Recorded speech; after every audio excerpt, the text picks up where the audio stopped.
बात का आगाज़ शुएब शाहीन साहब आपसे करती हूँ। अब क्या आगे आप इसकी सिमत देखते हैं, क्योंकि इतनी बात तो तय है, प्राइमरी ऑब्जेक्शन है पीटीआई का कि फेसबुक पोस्ट जज हुमायूं दिलावर की, लेकिन ये कि सर इससे पहले भी हमने देखा कि जो पीटीआई के हरीफ हैं, सियासी हरीफ, वो भी उन जजेस के आगे अपने फैसले, वो अपने केसेस भी लगवाते रहे, फैसले भी सुनते रहे। उन जज हजरात से जिनकी बाकायदा कॉल्स वगैरह आई, ऑडियो लीक्स हुई, तो वो कहते हैं कि वो जज तो फैसला मेरिट से ही हिसाब से करेगा ना, फेसबुक पोस्ट पे थोड़ी। ऑडियो लीक्स, वीडियो लीक्स ये सब्सिक्वेंटली आई, पहले नहीं थी, पहली बात।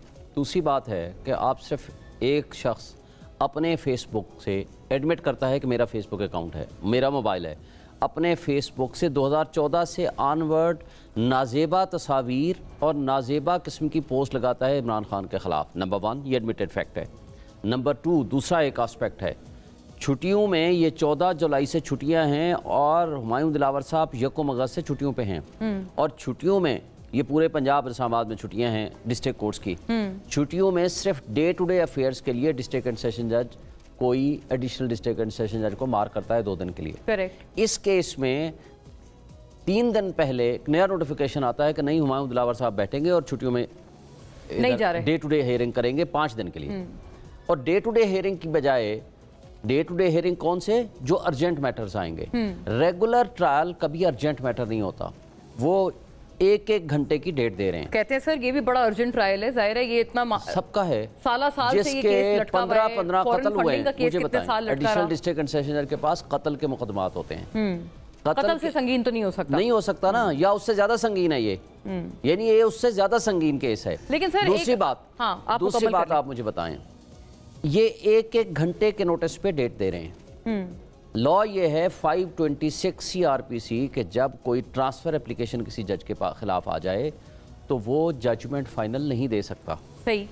लेकिन वो कहता है मैं फैसला दूंगा। यानी कि ये जब हायर कोर्ट में मामला चला गया है, जो कि कंप्लेंट लेके पूरी वो पाकिस्तान तहरीक इंसाफ गए हुए हैं, उसके बाद उनको वेट करना चाहिए, वेट करना चाहिए। जब सब जुडिस मैटर हो गया इस्लामाबाद हाई कोर्ट में, वहां उनके फैसलों का इंतजार करे। और आज क्या कहते हैं, वैसे उन्होंने कहा तो है, मैंने अभी रिमार्क्स पढ़ के बताया कि ऐसा करते हैं कि केस को कल सुबह 8:30 बजे तक के लिए रख लेते हैं इस्लामाबाद हाई कोर्ट के। आपको पता है, एक एडिशनल जो बात मैं करना चाह रहा था वो ये है कि मुल्जिम को ये हक हासिल होता है कि 342 की स्टेटमेंट देने के बाद अपने दिफा में एक सेकंड से बात कर लूं ताकि वो कंटिन्यूटी नहीं रहेगी। जी। अपने हक में वो अपने गवाह पेश कर सकते हैं। उसने लिस्ट ऑफ विटनेसेस दी और कल 12 बजे कहा कि 1:30 बजे पेश करो अपने गवाहान को। जब 1:30 बजे हम गए, हमने कहा कि जनाब हमारे जो गवाह हैं वो कराची में हैं, उनको कम से कम 2 या 1 दिन का टाइम दे दीजिए ताकि हम उनको बुला लें। 1:30 बजे वो ये कहते हैं कि नहीं, ये गवाह आपके रेलिवेंट नहीं है। जी, तो अच्छा, फिर आज हम हाई कोर्ट में इसी केस में बहस कर रहे हैं। वो 1-1 घंटे के नोटिस पे कहते हैं कि आपको बहस मैं आपका नहीं सुनूंगा। हाई कोर्ट ने फिर मैसेज भिजवाया हमारे जरिए और अपने आपके जरिए मैसेज भिजवाया कि उनको बता दें जाकर के कोई भी वकील कि यहाँ आप लोग बहस कर रहे हैं इसी केस में, he should wait for the outcome. उसके बावजूद उस बंदे ने 1-1 घंटे के नोटिस पे और साथ ये कहा कि जनाब आपकी बहस की जरूरत ही नहीं है, मैं सिर्फ उसके फैसले का हाई कोर्ट का इंतजार करूंगा और उसके बाद मैंने फैसला दे देना। ये है उनका कंडक्ट। ये फौजी अदालतों में भी ये नहीं होता जो कुछ यहाँ हो रहा है। कमर दिलशाद साहब, स्ट्रेट टू यू सर, कम से कम गवाहान को तो पेश करने दें, अपने हक में जो गवाहान है उनको पेश करना तो किसी भी जो मुल्जिम है उसका हक होता है, और जो खुदा न खास्ता कत्ल के मुकदमात हैं उससे भी ज्यादा प्रायोरिटी पर इस मामले को चलाया जा रहा है। देखिए, बड़े अच्छी तरह हमारे दोस्त ने दिए हैं, ठीक है, अपने वकालत के लिहाज से, और हाई कोर्ट सेशन जज की जो तमाम कोड ऑफ कंडक्ट है या उनका जो प्रोसीजर है उसके मुताबिक उन्होंने आपके साथ बात की है।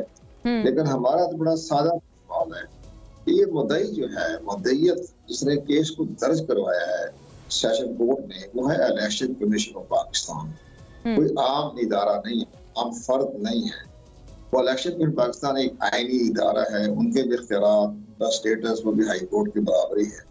उन्होंने इमरान खान साहब के खिलाफ जो तोशा खान में हकीकत ये थी कि उन्होंने जो इलेक्शन कमीशन पाकिस्तान में जो सेक्शन 137 के तहत जो अपने अहसासे जाहिर करने होते हैं, सबमिट करने होते हैं, उसमें उस तोशा खान की जो रकम बेची उसका जिक्र नहीं किया। 22, 23, 25 करोड़ इतने भी थे।